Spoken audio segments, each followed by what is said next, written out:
Right. Well, this is a weird thing. So when we built Catania London, I was contacted by Tandy Tutu, Desmond Tutu's daughter, and they were running a charity, the Desmond and Leah Tutu Foundation. And they came to see us whether we would support that, and who wouldn't, right? And Tandy and I got on and became friends, basically. And at some point in the October of, I always forget the year, it was his 86th birthday anyway, I got this message from Tandy saying, why don't you come to Cape Town? There's a lecture being given in my father's name. So come and join us. And I was in Abu Dhabi at the time. So I literally got the tickets and missed the flight, or the flight was delayed, whatever. So I landed in Cape Town too late. And I texted her and said, I've missed it. And she went, it doesn't matter. Get yourself freshened up. Come to this restaurant and we'll have a bite to eat. So I got to the hotel, got freshened up, got into a taxi, and it took me to Blauberg Beach and this wooden restaurant.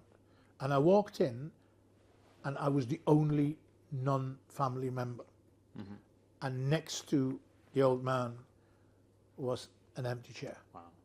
And they went, go and sit yourself down. So I sat next, and I think my first words were, have you got any idea what it's like to sit next to your hero? Because that's what he was. He was, you know, the anti-apartheid demonstrations. And again, many discussions with Paul Nevins at Taverham and all those things. So I'm sitting next to this man, and he laughs his laugh. And if anybody hasn't heard him laugh, just Google Desmond Tutu's laugh and enjoy. And he says to me, do you like fish and chips? And I went, I love fish and chips. And he said, well, shall we share one? So we shared that. And then he said to me, my favorite is vanilla ice cream. Do you want to share that? So we were chatting, and I asked him the question, which is one that I've just never understood. So after all the years of apartheid, he also said, I wish I could have introduced you to Nelson. And I kind of went, I wish you could have introduced me to Nelson too. Anyway, after all those years of apartheid, Nelson Mandela walks out of Robben Island, becomes president, and charges you to be the chair of the Reconciliation Committee. And you have to bring the perpetrators of apartheid and the victims of apartheid together. And my question genuinely was, how do you do that without hate?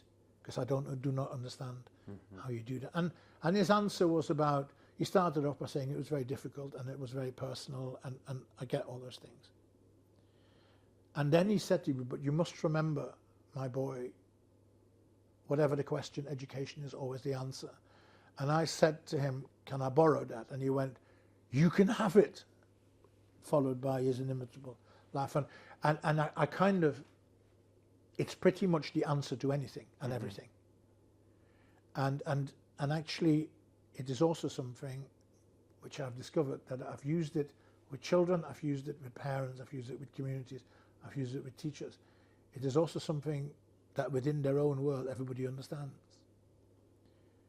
And he's a truly remarkable experience. One of the most memorable experiences of my life, and an honour to share the ice cream. And it was my youngest daughter's birthday the day after, so we had 2 birthday cards and held them up, happy birthday, Imogen. She was 12 at the time. It was remarkable. And I'm still in touch with Tandy, and of course he then sadly died, but Auntie Leah is still alive, so the memory of the great man lives on. It was extraordinary.